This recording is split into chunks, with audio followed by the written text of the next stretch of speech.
Hai Naranjal Lovers, apa kabar? Sehat semuanya ya? Tutorialnya apa nih kali ini? Kita akan bikin selai nanas untuk isian nastar. Oh iya, bagi kamu yang baru menemukan channel ini, jangan lupa di subscribe dulu, dinyalakan lonceng notifikasinya juga ya. Nah, di tutorial kali ini akan saya jabarkan banyak sekali trik-triknya untuk mendapatkan tekstur selai nanas yang bagus kayak gimana nih. Dan insya Allah kalau ini disimpan di dalam kulkas bisa tahan sampai 1 tahun. Penasaran ya gimana sih proses bikinnya? Disimak ya videonya sampai habis. Nah, ini adalah bahan-bahan yang harus kita persiapkan dalam membuat selai nanas. Ada 4 buah nanas yang udah matang. Saya pilih nanas lokal ya. Kalau kalian ingin memakai nanas madu atau nanas yang lain nggak apa-apa. Pokoknya yang udah matang biar warnanya cantik. Dan untuk takaran gulanya saya memakai 300 gram gula pasir. Sebenarnya kembali ke selera masing-masing juga sih ya untuk komposisi gulanya. Kalau ingin ini lebih manis lagi bisa ditambahi. Tapi kalau ingin ukuran yang standar, saya memakai 300 gram saja. Nanti rasa manisnya dapat, juga rasa asam dari buah nanasnya juga dapat. Seperti itu ya. Dan biar aromanya lebih kuat juga, ditambahkan 2 batang kayu manis dan 4 biji cengkeh kering. Nanti ikut serta dimasukkan dengan parutan nanasnya. Oke, sekarang kita proses memarut. Memakai model parutan seperti ini parutan keju, jangan pakai parutan kelapa. Nanti hasil parutannya terlalu kecil, terlalu lembut, dan kurang berserat ya hasil selainya. Jadi pakai parutan dengan model seperti ini. Biasanya kalau orang Jawa bilang ini parutan gobet ya. Nah, tapi kalau orang kebanyakan ini bilang parutan keju, biar nanti hasil parutannya bisa besar-besar. Dan untuk bonggol bagian dalam, bonggol nanasnya sekalian diparut juga, biar nanti hasilnya lebih banyak dan tekstur dari selai nanasnya lebih bagus kalau bonggolnya diikut sertakan. Oke, nah kalau udah selesai jadinya seperti ini, lalu kita masuk ke tahap selanjutnya, proses membuat selai nanasnya. Masukkan di wajan.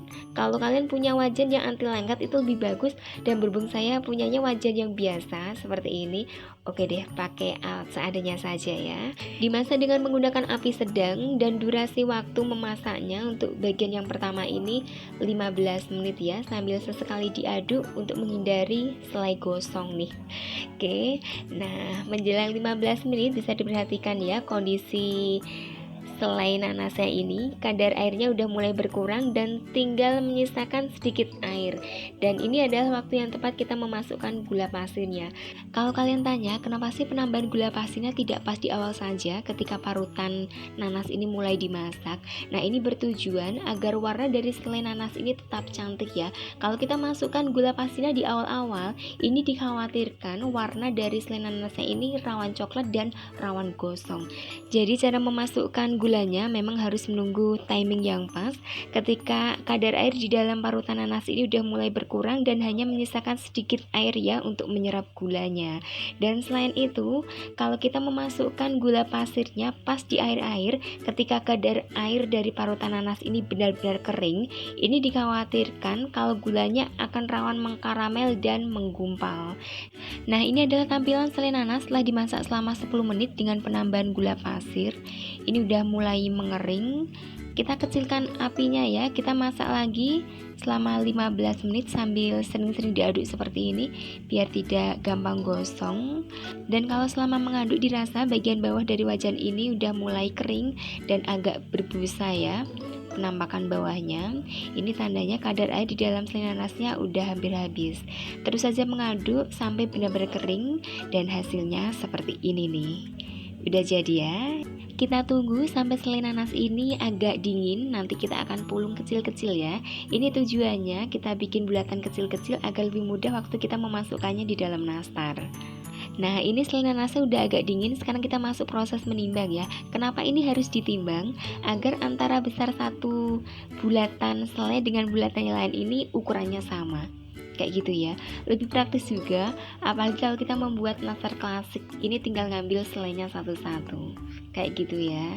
Juga untuk ukurannya nggak ada yang besar, nggak ada yang kecil nih. Oke, kalau dalam membuat bulatan ini dirasa agak kesusahan, bisa dikasih sedikit air ya telapak tangannya.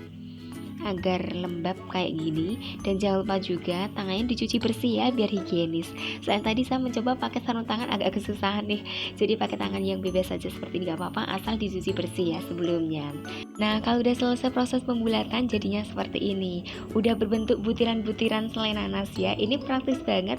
Kalau eksekusi bikin nastar ini tinggal ngambil isian satu-satu, nggak pakai repot lagi kan. Kalau selai nanas ini tidak langsung digunakan, kita bisa menyimpannya di dalam kulkas, dimasukkan di wadah yang terbuka ya, jangan ditutup. Nanti kalau ditutup, ini permukaan dari selai nanas akan rawan berkeringat dan lengket. Jadi kalau kondisi bulatan ini udah mengeras, bisa ditaruh di dalam mangkok dalam kondisi yang tetap terbuka ya, jangan ditutup, oke? Dan insya Allah selai nanas ini bisa awet tahan selama 1 tahun nih. Praktis kan? Yang suka dengan video ini jangan lupa di subscribe dulu, dinyalakan lonceng notifikasinya juga, biar kalian tidak ketinggalan tutorial terbaru dari Naranisha Cake. Makasih ya atas kesetaan di channel ini, ditunggu lagi untuk video berikutnya. Sampai jumpa lagi.